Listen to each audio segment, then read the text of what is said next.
Segunda Pedro 2.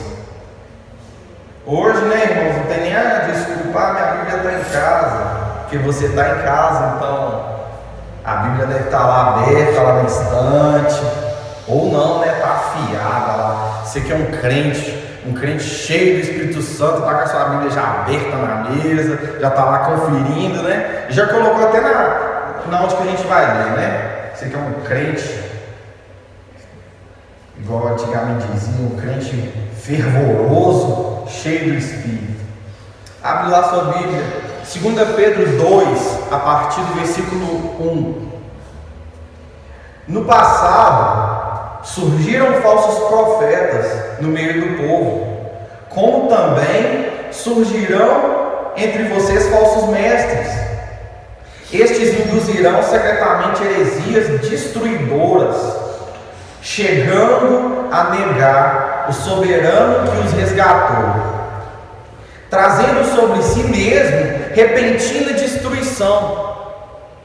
Muitos seguirão os caminhos vergonhosos desses homens, e, por causa deles, será difamado o caminho da verdade.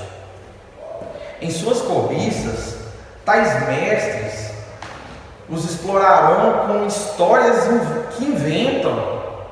Há muito tempo a sua condenação paira sobre eles, e a destruição não se tarda. 4. Pois Deus não poupou os anjos que pecaram, mas os lançou no inferno, prendendo-os em abismos tenebrosos, a fim de serem reservados para o juízo. Ele não poupou o mundo antigo, quando trouxe o dilúvio, aquele povo ímpio, mas preservou Noé, pregador da justiça, e mais 7 pessoas. Também condenou as cidades de Sodoma e Gomorra, reduzindo-as a cinzas, tornando-as exemplo do que acontecerá aos ímpios. 7. Mas livrou Ló, homem justo, que se afligia com o procedimento libertino dos que não tinham princípios morais, pois, vivendo entre eles, todos os dias aquele justo se atormentava em sua alma justa por causa da maldade que via e ouvia. Amém, irmão? Feche seus olhos onde você está, aí na sua casa. Peça a Deus para falar com você, que não seja meramente a palavra de uma pessoa aqui, mas que Deus possa se comunicar ao seu espírito, à sua alma, que a palavra de Deus, que é viva e eficaz, possa penetrar a sua mente nesse momento tão difícil, que possamos estar alerta, nosso coração possa estar receptivo a essa mensagem que salva, essa mensagem que nos molda, que nos consolida cada dia mais. Que o Senhor nos conceda espírito de sabedoria e de revelação da sua palavra, do Evangelho de Cristo.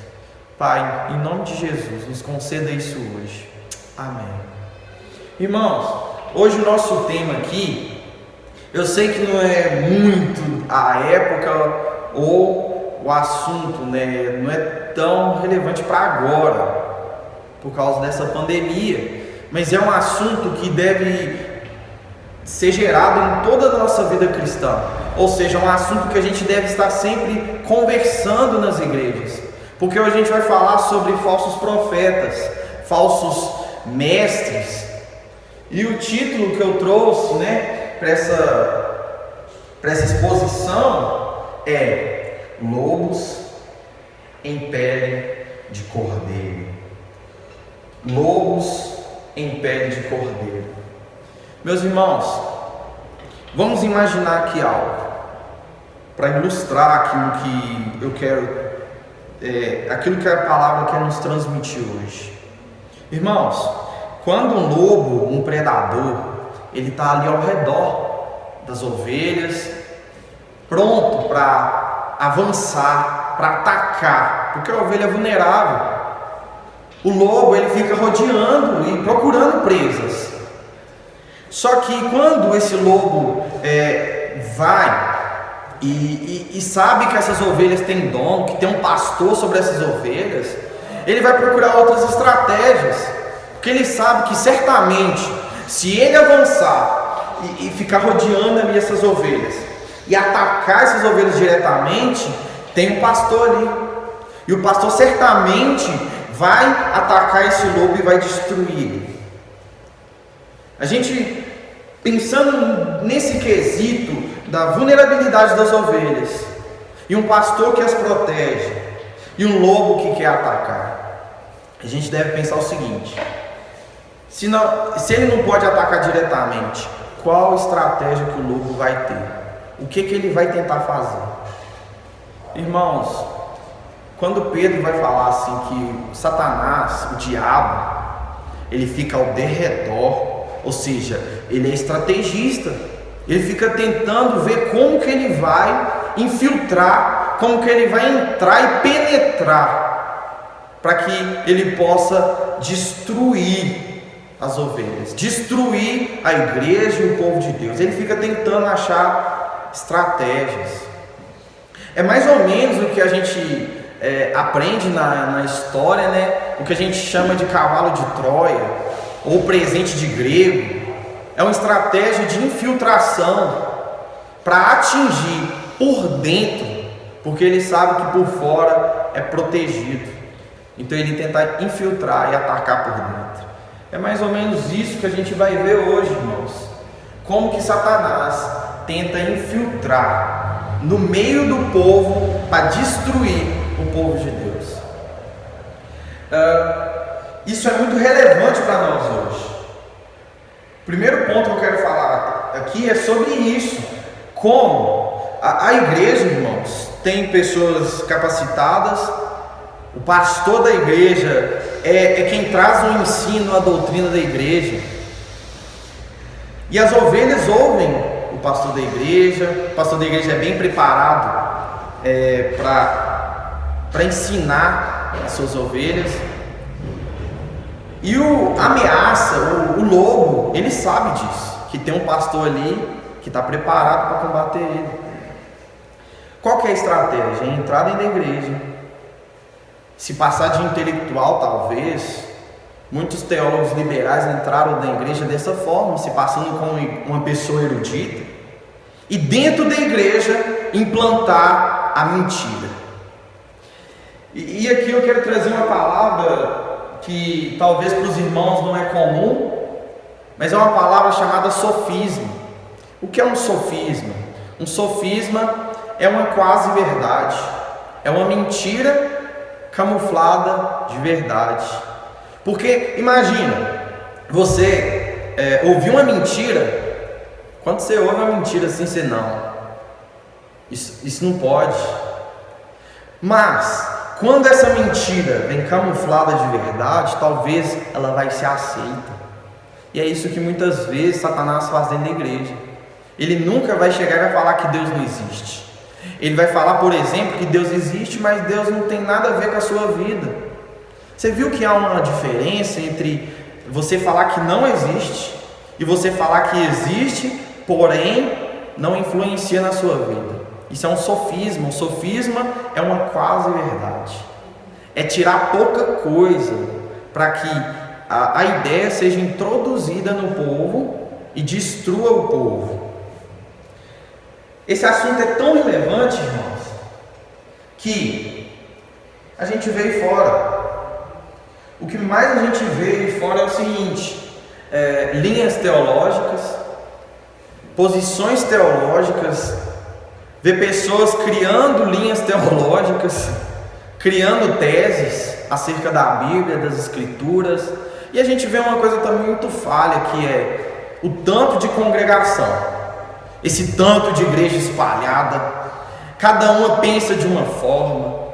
Mas eu quero perguntar a você agora, você que está na sua casa: existe quantas interpretações bíblicas? Existe quantos deuses, ou Deus, né?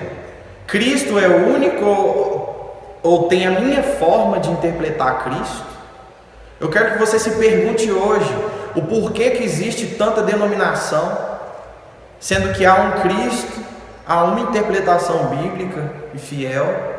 A palavra de Deus tem duas formas de enxergar ela. Tem como a gente, não, uma profecia dessa forma e outra não. Irmãos, a palavra de Deus ela é única. E há uma só voz, a voz de Deus através dessa palavra, e ela é fiel. Então eu quero que vocês pensem e olhem o seu contexto, o que esse assunto sendo relevante. E eu quero trazer aqui uma ilustração. Lá em Mateus 7,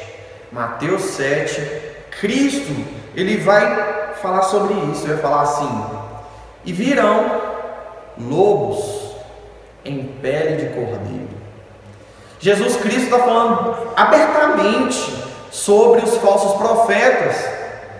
Eles não vão vir como lobos, eles não vão aparentar ser inimigos, eles vão vir camuflados de quê? De cordeiro.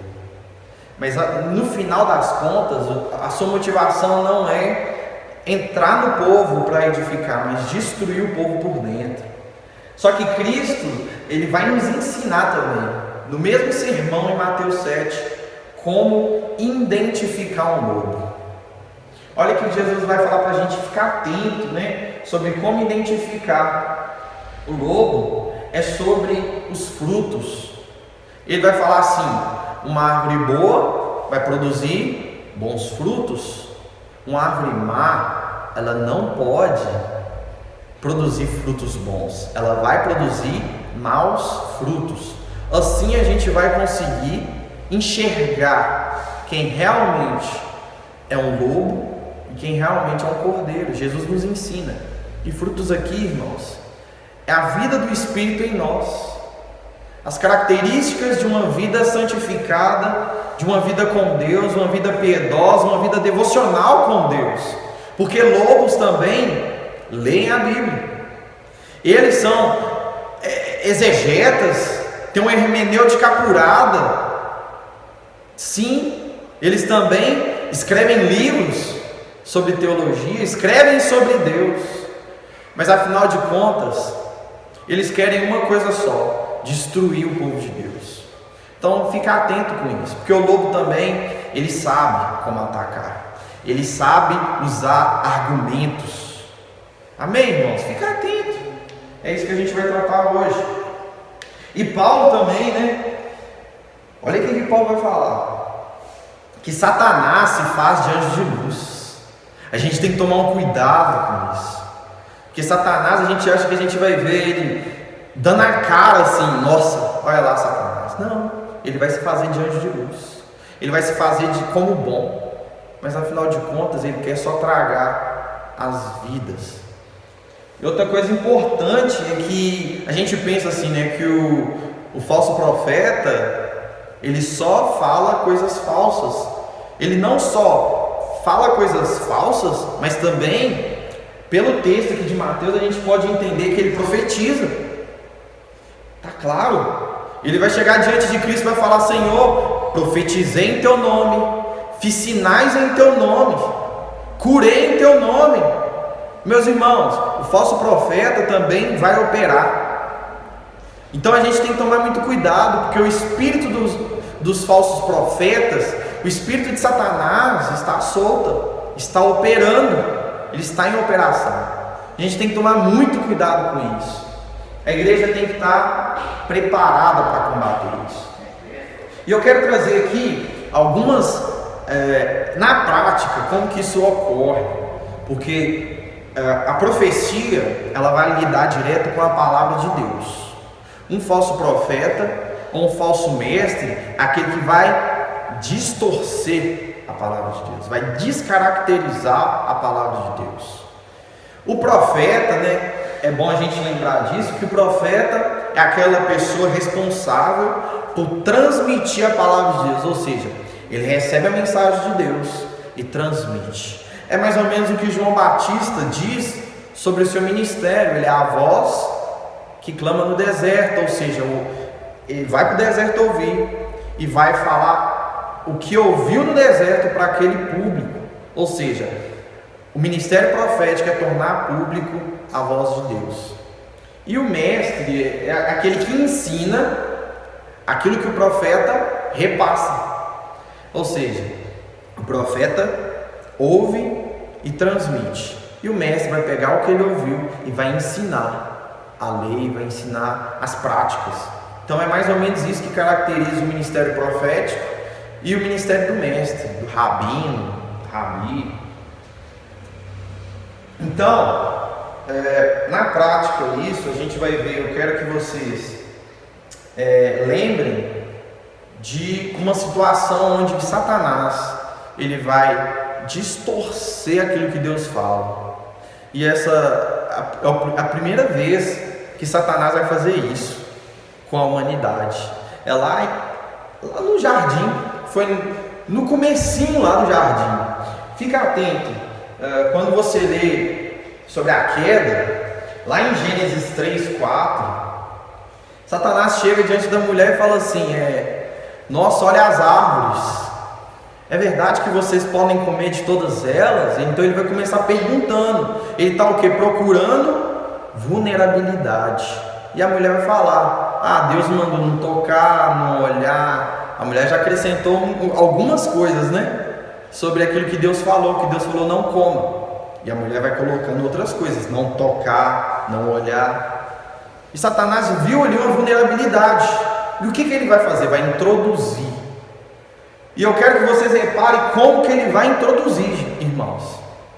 Primeiro ponto que ele vai introduzir, ele vai diminuir a palavra de Deus. Olha o argumento de Satanás quando ele vai diminuir. Ele vai falar assim, se você comer, você não vai morrer não. Quem te falou isso? Ou seja, se você comer desse fruto, certamente vocês não vão morrer. Não vai morrer. Deus não faz juízo não. Deus ama vocês, não tem juízo. Não haverá juízo quando vocês comerem. É isso que a serpente está ensinando para a mulher. Irmãos, não é isso que hoje o evangelho aí fora tem pregado? Não existe condenação. Deus não vai condenar. Deus não é justo. Deus não é santo então, porque a santidade de Deus não compactua com o pecado. O que Satanás queria diminuir aqui? Queria diminuir a justiça de Deus. Queria falar que Deus não ia matar se eles comessem do fruto. E a segunda coisa aqui, ele vai aumentar. Ele vai aumentar. Ele vai falar assim, quando vocês comerem, vocês se tornarão conhecedores. Vocês vão ser como Deus. Irmãos, hoje a gente vê isso aí fora. Pessoas falando assim, nós somos como Deus. Nós somos tão santo como Jesus. Nós somos a mesma medida que Jesus, mesmo padrão de santidade. E é isso que Satanás está oferecendo. Você vai ser como Deus. Outra coisa que Satanás com essa fala ele quis trazer para Adão e Eva era o seguinte: vocês serão autônomos. Você comer desse fruto vai te dar autonomia, você não vai precisar prestar conta. Você vai ser dono do seu nariz, você vai ser livre. Come e seja livre. É isso. Eles queriam o quê? Agora eu não preciso mais de Deus. Eu quero seguir os meus passos. E o que a gente vê hoje, irmãos, aí fora, teologia falando o seguinte: que você faz o seu destino, ou seja, a sua vida está em suas mãos, você é fruto de suas escolhas. Isso é beber da filosofia, é beber da filosofia, porque a gente sabe que não cai uma folha sem que Deus não saiba. As nossas vidas estão nas mãos de Deus, Ele sabe de todas as coisas. E Satanás queria trazer isso a eles: não, seja autônomo, não precisa de Deus não. Repare que Satanás vai usar duas estratégias para distorcer a palavra de Deus. A primeira é diminuir a palavra de Deus, tirar coisas da palavra de Deus. E a segunda coisa que a serpente usou ali foi aumentar. Então toma cuidado com isso. A palavra de Deus ela tem que ser o que ela é. Se você tirar algo dela e você acrescentar algo a ela, isso se torna uma heresia. É a mesma coisa de apostatar a Deus. É você não crer na palavra de Deus. E o segundo, para trazer isso mais na prática, eu queria falar de uma passagem de Cristo, Jesus. Jesus, quando ele foi levado para o deserto, a gente vê ali um debate teológico. Você vai ver Jesus ensinando o diabo a ler Bíblia. É estranho de falar isso, mas Jesus ensinando como que se interpreta as Escrituras. E repare, eu quero que vocês reparem nas perguntas de Satanás. A primeira coisa que ele vai falar é o quê, né? Se você é filho de Deus, torna essa pedra aqui, ó, tá vendo a pedra? Você está com fome, você está passando necessidade, Jesus. Torna a pedra em pão e coma. Irmãos, você assim, pode pensar assim: nossa, Jesus estava com tanta fome, ele poderia ter transformado. Mas Cristo logo entendeu aquilo que estava acontecendo. Jesus estava sendo testado. E quem levou ele para ser testado? O Espírito Santo de Deus. Uma figura muito clara dessa passagem, que a gente pode fazer uma tipologia, é o povo sendo guiado pelo deserto. E o que aconteceu no deserto? O povo começou a murmurar, querendo pão, querendo carne, querendo água. E Cristo aqui ele vai fazer o oposto. Ele vai ensinar o quê? Que não só de pão vive o homem, mas a palavra de Deus que sustenta o homem. O povo falha no deserto, mas Cristo ele vence no deserto. Na escassez, Jesus é obediente a Deus, aonde que o povo não foi. E olha para você ver a proposta de Satanás. É uma proposta assim, né? Olha para você ver. Você é filho de Deus, transforma a pedra em pão, sacia sua fome. A gente não vê isso, irmãos, aí fora, pessoas falando assim: não, crente não pode ficar passando por deserto, não. Crente não pode passar fome. Crente não tem sofrimento. Traz um evangelho que é macio, não, você não pode sofrer desse jeito, não. A vida do crente não tem sofrimento.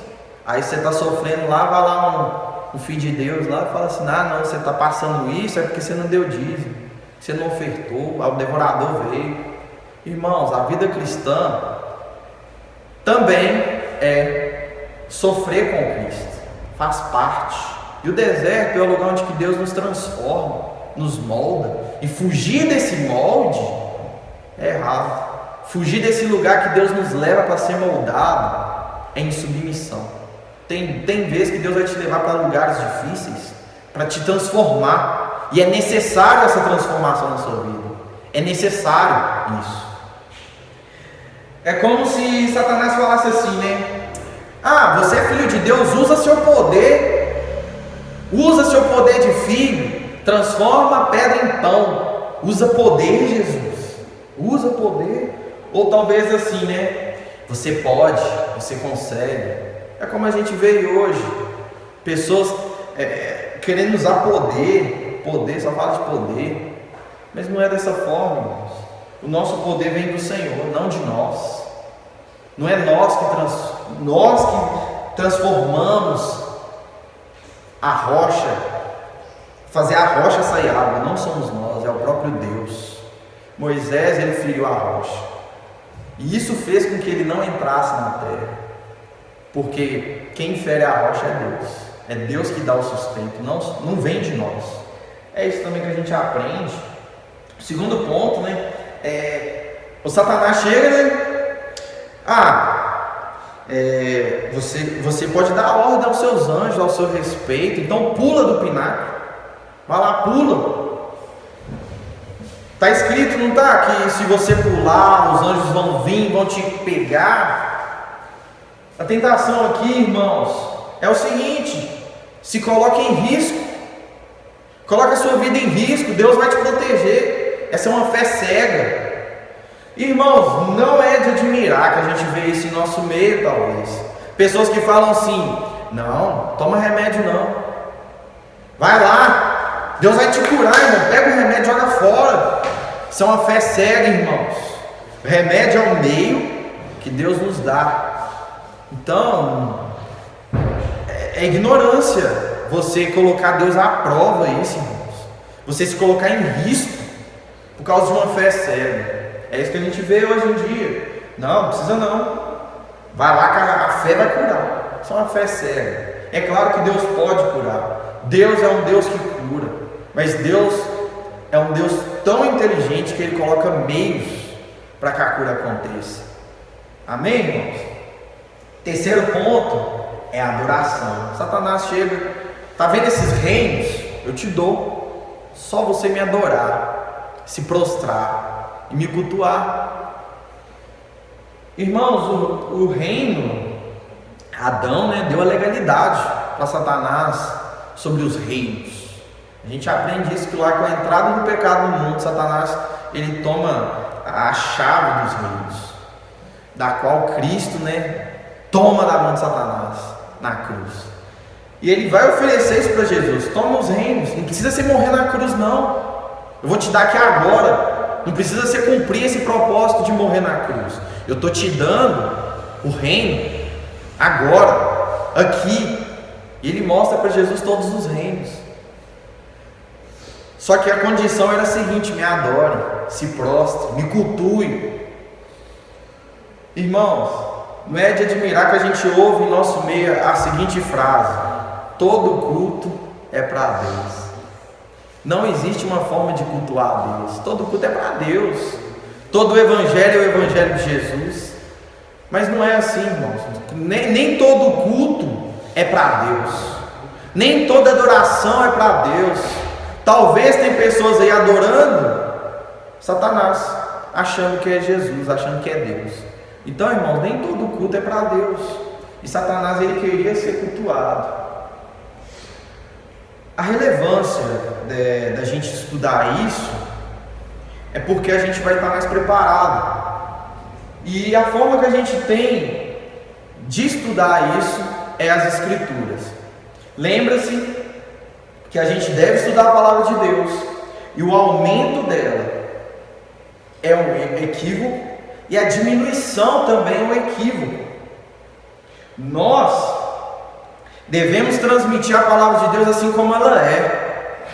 Ela é eficaz para cumprir os propósitos de Deus. Em 2 Timóteo 3,16 vai dizer: pois toda a Escritura é inspirada. A palavra inspirada é soprada. É como se Deus estivesse soprando a palavra dele. É de autoria dele. Então as Escrituras é inspirada por Deus. E ela é útil para tudo, para ensinar, para exortar, para consolar e para capacitar o cristão, para tornar o cristão hábil, para combater os falsos mestres. Então, irmãos, estudem a palavra de Deus em oração também, porque não é só estudar, mas ter uma vida devocional, uma vida piedosa, uma vida que cultue a Deus da forma correta. Amém? Aqui, agora voltando para o texto de 2 Pedro, eu queria trazer um pano de fundo para os irmãos poderem entender mais ou menos como que o falso profeta age. Já que ele não consegue penetrar as muralhas de uma fortaleza, vamos supor que é um castelo, ele não consegue penetrar as muralhas. Então a forma dele entrar no meio desse reino é pela porta, e pela porta se passando como um cidadão desse reino. Então a gente tem que redobrar a atenção à entrada desses falsos mestres e profetas dentro do nosso meio.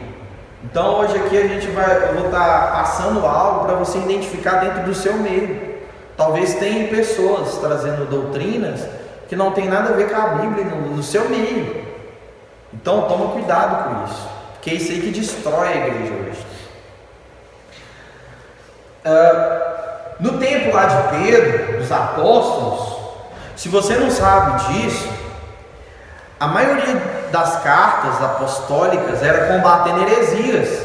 Hoje a gente lê aí, por exemplo, mas não sabe que a carta de Tessalonicenses, por exemplo, é uma carta apologética. Apologética é defesa da fé. A palavra apologética é defesa da fé. A carta de Colossenses é uma carta apologética. Veio para combater as heresias. A carta de 1 João é uma carta apologética. A carta de 3 João é uma carta apologética contra uma pessoa que se achava dono da igreja. Então, irmãos, as cartas, as epístolas, a função delas, em sua maioria, é apologética. Ou seja, é os apóstolos ali montando as barreiras para não entrar falsa doutrina. Entre elas tinha o gnosticismo, que era lá mistura judaica com grega. Também tinha dos judeus, né, que gostava de umas coisas misteriosas. E tinha os judaizantes, aqueles que prenderam Jesus e o crucificaram. Gente, eles não pararam ali. Eles continuaram com os apóstolos, tentando infiltrar dentro da igreja e colocar uma semente maligna dentro da igreja. Então, coloque isso em sua mente. Quando você lê as epístolas, tem ali pessoas, falsos profetas, tentando penetrar para destruir a igreja por dentro. Detalhe também que eu lembrei é Safira e Ananias. Safira e Ananias, no livro de Atos, eles queriam infiltrar dentro da igreja. Olha para você ver, é a igreja primitiva, a primeira igreja que surgiu. Safira e Ananias infiltrou e tentou implementar uma mentira. Eles falaram que ia dar tudo, mas deu parte. E Pedro, cheio do Espírito Santo, chega até eles e pergunta: por que vocês mentiram? Então ali, quando você lê, você deve entender o seguinte, que Safira e Ananias, eles queriam implementar uma mentira dentro da igreja. Eles não eram obrigados a dar aquele recurso, mas a intenção deles era essa: colocar mentira dentro da igreja. A Bíblia nos diz que eles sofreram um juízo repentino, foi na hora, não foi rapidinho. Eles sofreram um juízo de Deus, porque tentaram implementar mentira. E aqui no Pedro, ele vai trazer uma exposição apologética também, em defesa da fé, e vai nos falar sobre os falsos profetas e os falsos mestres que vão tentar entrar dentro dessa igreja. A gente tem que lembrar, irmãos, que alguns pontos, né? Que Satanás envia seus servos. Assim como Deus tem os seus servos, Satanás também tem os servos dele. E homens, ministros do engano, são ministros do engano, boca de Satanás, estão em todo o tempo tentando distorcer aquilo que Deus fala. E eles querem fazer isso de dentro da igreja. Segundo as Escrituras, não devemos condená-los. Isso é muito legal. Tessalonicenses vai falar que para a gente julgar a profecia. Por que devemos julgar a profecia? Não, a gente pensa assim: nossa, antigamente no Antigo Testamento era pedrada no falso profeta, eles já eram julgados ali, né? Aí na graça, como é que funciona isso? A gente tem que julgar o que eles falam, o que eles ensinam. Sabe por quê, irmãos? Porque quem vai julgar os falsos profetas e os falsos mestres é o próprio Deus. Ele vai falar assim: minha é a vingança. E eu vou falar igual Jonathan Edwards, né? Ai daquele que cai na mão de um Deus irado. Meu irmão, se Deus é graça, imagina o que é o oposto da graça, e Deus exercendo isso em sua totalidade. É o que está reservado para o falso profeta e o falso mestre. Então, deixa o julgamento na mão de Deus. Você vai ver o que vai acontecer na era vindoura. Devemos julgar a profecia. Isso é uma tarefa sua e minha. Julgar o que está sendo pregado, o que está sendo falado, o que está sendo ensinado. A igreja deve estar preparada para julgar o que ela está ouvindo e saber discernir. João vai falar assim: irmãos, vocês têm um espírito em vocês para discernir o que é espiritual. Então nós devemos discernir o que vem de Deus e o que não vem. E Paulo vai falar o seguinte: se ele estiver falando em público, é necessário fazê-los calar. Você vê ele falando em público, faça-os calar. Irmãos, isso pode acontecer talvez conosco. A gente fala algo assim enquanto a gente prega. Se você é um irmão que preza pelo seu pastor, fala: pastor, você falou isso aqui, traga diante dele, ajude, para que ele possa se reconciliar, né? Reconsiderar o que ele falou de errado. Isso é uma ajuda que a gente pode fazer para quem fala errado. Agora tem aqueles que fazem isso por querer, e esses tem que fazer calar. Amém, irmãos? Então, nessa época tinha falsos profetas, tinha falsos mestres, e a função dos apóstolos era rebater isso, e não deixar que as ovelhas sejam contaminadas com esses ensinos errados, afirmando aquilo que Paulo vai chamar de sã doutrina, ou seja, afirmando o que é correto. A melhor forma também de combater os falsos ensinos é reafirmando o ensino correto, é reafirmando o evangelho na vida dos cristãos. Então, irmãos, não fica chateado quando o pastor pregar o Sermão do Monte, pregar isso umas 2 vezes por ano, dá glória a Deus, aleluia, quando você ouve a pregação da cruz todo domingo, toda Santa Ceia, a mesma coisa, dá glória a Deus, porque o método de você reafirmar sua fé, você memorizar e não esquecer, porque a nossa cabeça esquece muito fácil, né? Então esse é um método da gente estar reafirmando a nossa crença. Amém? Então Pedro, ele vai estar trazendo o que? Muitos vão vir para enganar. E ele já vai falar, né, que vão vir e eles vão tentar introduzir secretamente. Então isso é uma artimanha do falso profeta. Ele nunca vai dar a cara de uma vez. Ele vai querer introduzir isso aos poucos. Ele vai introduzir secretamente aquilo que ele pensa, né? E o legal aqui que Pedro já está advertindo. Qual vai ser o foco desse falso profeta? É diminuir a soberania de Deus. Olhe no seu texto, repare isso no seu texto, para você ver que eu não estou tirando nada. Diminuir aquilo que Deus diminuir o soberano. Olha que Pedro vai trazer isso. E os ensinos falsos sempre tendem a reduzir o que Deus é. Não mostra o Deus bíblico. Normalmente a gente vê isso aí fora. A gente, exemplificando o que eu quero falar aqui, olha como que a gente pode observar isso aí fora. Por exemplo, no meio gospel aqui, a gente tem uma coisa chamada confissão positiva. Essa questão de você falar assim, Deus vai fazer. A gente deve perguntar primeiro, Deus quer fazer? Então a gente vê fora pessoas falando assim, pode ir que Deus é contigo, pode fazer que Deus está com você. Essas pessoas têm que ler o que profeta Natan falou com Davi. Profeta Natan, né? Davi conta lá uma ideia boa, não de fazer um templo para Deus. O profeta Natan, pode ir, Deus é contigo. Aí Deus falou, Natan, volta lá, porque eu não vou. Fala isso com Davi. E o profeta Natan voltou e falou com Davi, Davi, quem é você para fazer algo para mim? Eu te constituí rei, você era somente um pastorzinho. E o profeta Natan volta e vai falar, ó, assim diz o Senhor.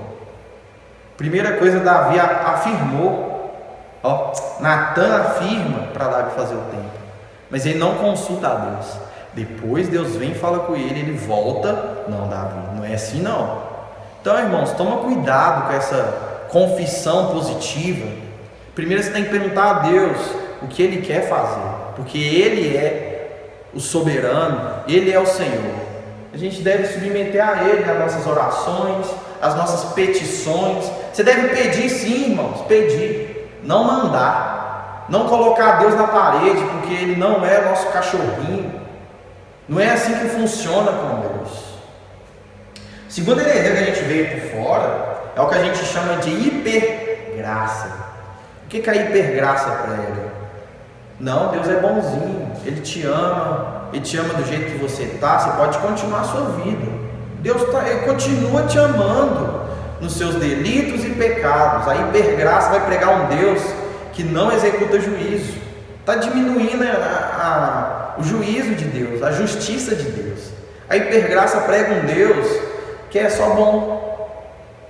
Eu li algo muito legal, que uma discussão entre Lutero e Erasmo de Roterdã. Erasmo fala assim: deixa Deus ser bom para as pessoas. E Lutero vai falar assim: deixa Deus ser Deus, porque Deus é um Deus de amor, Deus de graça, um Deus bom, mas também é um Deus santo, um Deus que não pode ver a face do pecado, e um Deus que é justo, que vai julgar o mal e o pecado. A gente tem que entender isso, que Deus é um Deus completo. Amém? A hipergraça prega um Deus que não executa juízo. E a gente vê também o humanismo, que não, Deus gira em torno do homem. É Deus que gira em torno das nossas vontades. Não é nós que vivemos para a vontade de Deus. É algo oposto, né? Porque a Bíblia fala que nós vivemos para a glória de Deus. O humanismo vai pregar que Deus, ele tem que satisfazer as nossas vontades, ou seja, o homem é o centro e Deus é o periférico, ele gira em torno de nós. Não é assim que funciona, irmãos. A gente vai ver também o pelagianismo, ou seja, o homem, ele tem a capacidade de poder ou não falar sim para Deus.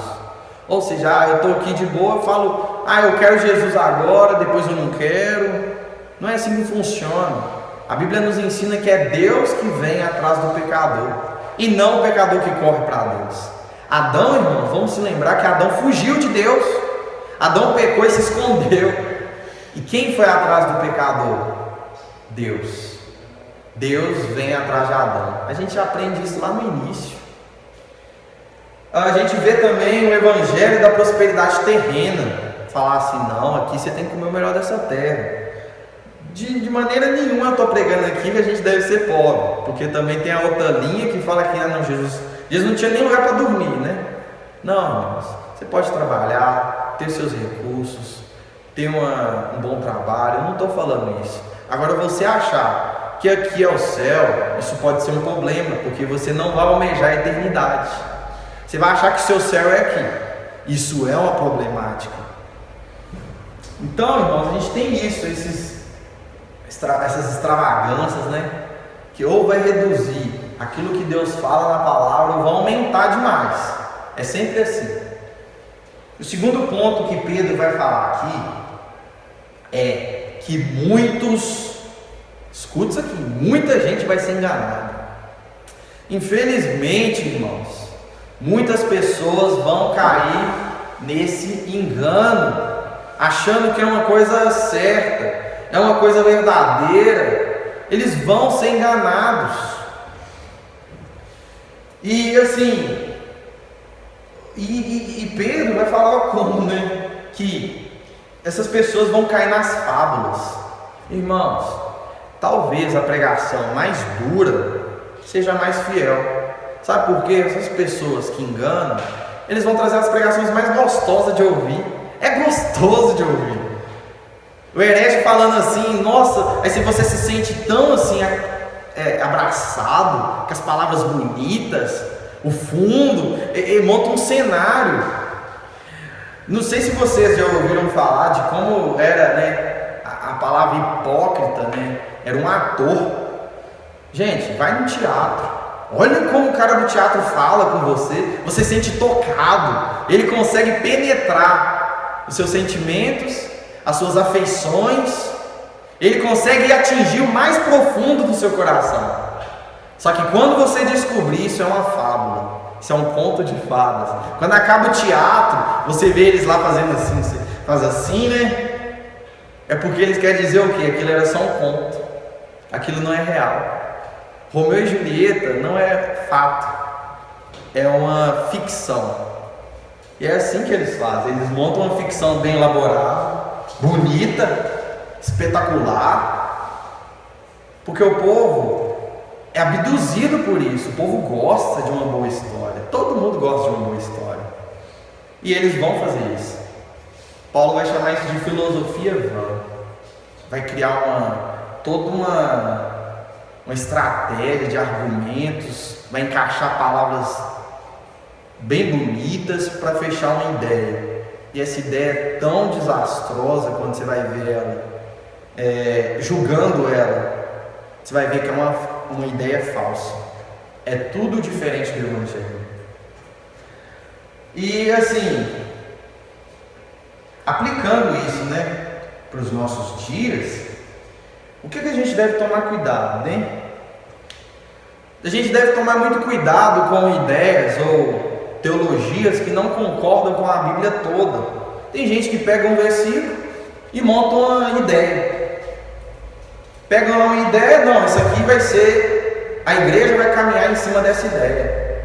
A igreja toda, o pastor cheio de poder, E o poder dele é acima das escrituras, então ele pega essa ideia e monta lá uma ideia dele, é dele, não é bíblica, segundo um ponto da Bíblia, e quer que todo mundo segue. É uma doutrina. Paulo vai chamar isso de doutrina de demônios. Por quê? Porque as escrituras, irmãos, ela deve ser interpretada toda. Como o pastor Edgar disse, Jesus é revelado nas escrituras, de capa a capa. Não adianta eu pegar um versículo, não adianta eu pegar um livro, eu tenho que ler ela por completo, para ter um entendimento completo. Então, isso é um exercício que a gente deve fazer. A segunda coisa que esses falsos profetas fazem, essa aqui eu acho que você vai falar assim, eu já ouvi isso. Eles vão pegar ideias da mente deles. Ah, Deus me falou, vi um anjo, aí o anjo falou para me escrever lá um livro, e esse livro vai ser o livro de lei. Irmãos, foi assim que surgiu o Islã, se vocês não sabem. Maomé disse ter uma revelação do anjo, e o anjo comunicou algo a ele escreve um livro e funda uma religião. O kardecismo é a mesma coisa. Allan Kardec vai escrever sobre as suas experiências e vai montar uma doutrina em cima das suas experiências. Toma cuidado, experiência não faz doutrina, experiência é pessoal. Eu creio, irmãos, que tem experiências, muita gente tem experiências com Deus, mas é algo pessoal e sua. Você não pode criar uma doutrina em cima disso. Muitas pessoas aí na década de 90, por exemplo, criam no inferno de Dante, por exemplo. Dante escreve um livro, muita gente, não, o inferno tem 10 camadas, a primeira, aí tem um quinto dos infernos, tem até o filme do quinto dos infernos. Aí a primeira camada, a segunda camada, tem dos pecados capitais, tem lá os sete pecados, é isso, 7 pecados capitais. Então, irmãos, toma cuidado, que isso aí é coisas experimentais, que o cara funda uma teoria ou um pensamento e pessoas pegam isso e tomam para si. Não, é dessa forma que acontece. E esquece de observar o que a Bíblia diz. Isso é um equívoco. Toma cuidado com experiências extra-bíblicas que se tornam doutrinas. E eu vou correr aqui para o último ponto, e finalizando, sobre o julgamento de Deus sobre esses falsos profetas. Por que eu falei, irmãos, que não cabe a nós julgar? Porque Deus quer fazer isso. E você pode ter certeza que Deus vai fazer isso com exatidão. Ele fala em sua palavra que Ele vai fazer isso certamente. Talvez você, assim como eu, às vezes fique indignado de ver esses falsos profetas enganando muita gente. E a gente fica assim, nossa Deus, como que o Senhor pode deixar isso? Isso é assim, todo cristão que é sincero já deve ter orado isso. Deus, por quê? Como? Por que isso está acontecendo? Essa pessoa assim cai nessa falsidade. Isso aqui nos conforta, irmãos. Isso aqui é a palavra de Deus falando assim, eu vou resolver isso aí. E para ilustrar esse julgamento que vai ocorrer, Deus vai trazer figuras para nos mostrar que se nem eles escaparam, quem dirá os falsos profetas no dia do juízo? Primeira coisa aqui, Deus falando sobre os anjos caídos. A gente lembra da corrupção de Satanás, e ele vai enganar ali anjos, e eles vão cair. E Deus não vai perdoar esses anjos que caíram. A gente vê que Deus vai executar juízo. E Deus os prendeu, né?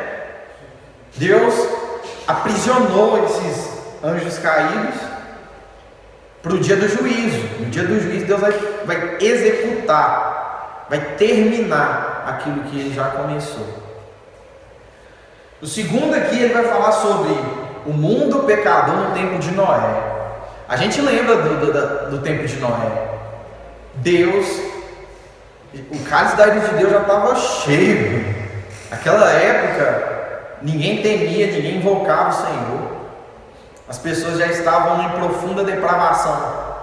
Não tinha ninguém que falava de Deus. E Deus vai escolher Noé. Escolhe um homem chamado Noé. Noé vai construir sua arca. A Bíblia fala que Noé pregava enquanto a arca era construída. E qual que era a reação daquelas pessoas? Se davam em casamento, vivia sua vida normal. Deus, que Deus? O povo nem se preocupava com Deus, não temia mais a Deus. E veio o juízo. E a Bíblia nos fala que saiu água do abismo, veio água do céu e inundou, extirpando toda a humanidade daquela época e poupando aquela família. E daquela família Deus construiu uma nova humanidade. Irmãos, imagina o juízo naquele dia. Imagina a água subindo e gente tentando entrar na arca, o desespero daquelas pessoas tentando entrar na arca. Imagina, eu tinha uma foto assim que tinha um tanto de gente assim, tentando escalar e a água subindo. E o desespero dessas pessoas, porque sabiam que ia sofrer o juízo de Deus. E outra coisa, outro juízo aqui, o terceiro ponto, é o juízo de Deus sobre Sodoma e Gomorra. Deus vai ter um diálogo ali com Abraão. E Abraão, Senhor, e se tiver 50? E se tiver 10? Se tiver 1? E Deus vai falar, Abraão, não há um justo sequer. É juízo, Abraão. Não tem jeito. E Deus vai executar juízo sobre Sodoma e Gomorra. Só que Deus vai preservar Ló. Ló era um homem justo. E Deus vai preservar a vida de Ló. Só que o que acontece com Sodoma e Gomorra completamente queimado. Imagina, gente, como que era aquele caos. Então a gente vê que Deus, Ele é santo, Ele é justo, e Ele certamente vai executar juízo sobre essas coisas. Só que a gente pode ver também, não quero trazer só o ponto negativo, mas Deus mostrando a sua graça, né? Que parte dos anjos foram corrompidos, mas parte também não. A gente vê também que Deus executa juízo sobre aquelas pessoas do tempo de Noé, mas salva Noé e sua família. Deus executa juízo sobre Sodoma e Gomorra, mas preserva Ló e sua família, apesar que a mulher olhou para trás, né? A gente vê, irmãos, que no meio do caos, Deus ainda é um Deus de graça, que dá oportunidades, novos começos. Apesar que o ser humano é depravado, o ser humano procura maneiras de pecar. E os falsos profetas são esses que tentam de toda forma destruir o plano de Deus, destruir o povo de Deus, causar dano. Porque o próprio Cristo fala que Ele virá para roubar, matar e destruir. Então, irmãos, o que a gente deve aprender com esse texto? O que a gente deve aprender com esse estudo de hoje? Primeiro, devemos ter o conhecimento das Escrituras. Ter conhecimento não quer dizer você, eu li um livro aqui, não, irmãos. Conhecer, relacionar. E mais do que relacionar, eu quero trazer aqui para os irmãos um apelo. Tire suas dúvidas. Tem muita gente com dúvidas teológicas. Tem o Edgar aqui, tem os pregadores aqui. Se eles não souberem responder, certamente eles vão procurar te responder. Tira dúvidas. Tem gente que sai da pregação com dúvida e chega em casa com dúvida. Irmãos, o melhor jeito de você aprender é pesquisando. E você só pesquisa aquilo que você tem dúvida. Então, pesquise áreas teológicas que você tem dúvidas. Segundo ponto, você deve defender aquilo que você crê. Às vezes você vai ouvir um discurso bonito, vai ouvir pessoas falar coisas fabulosas, mas e Cristo, a cruz? Gente, defenda aquilo que você crê de fato.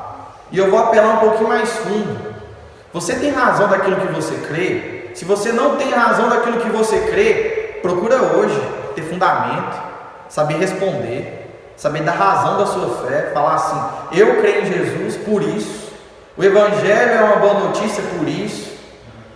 Então tem alguns pontos que você deve ter assim, fundamentado em você. Terceiro ponto, irmãos, não adianta você fazer isso somente buscando conhecimento, mas a gente tem que fazer isso com uma vida devocional, uma devoção, se colocar diante de Deus, se humilhar diante dele e pedir. Tiago fala: peça conhecimento e lhe será dado. Mas também o próprio Tiago vai falar que o orgulhoso será humilhado, porque diante de Deus somos apenas como uma neblina, né? Somos como poeira. Não adianta eu vir querer colocar Deus contra a parede para não saber o que Ele quer fazer. Eu devo me colocar diante dele, me humilhando, em devoção, em oração e uma vida piedosa diante dele. E também meditar. A arte de meditar, você ler um versículo e não ficar só na leitura. Pensa nele, guarde ele no seu coração, aplique ele. Amém, irmãos? E assim eu encerro. E que você coloque isso em mente. Os falsos profetas e os falsos mestres, ele vai agir dessa forma: ou aumentando aquilo que Deus falou, colocando mais coisas, ou diminuindo aquilo que Deus falou na sua palavra. Nós devemos falar aquilo que Deus falou, pregar aquilo que Deus falou e viver aquilo que Deus falou, nem a mais e nem a menos. Esse é o filtro de tudo aquilo que a gente ouve, estuda e pensa. Tem um versículo em Apocalipse que é assim, é uma advertência.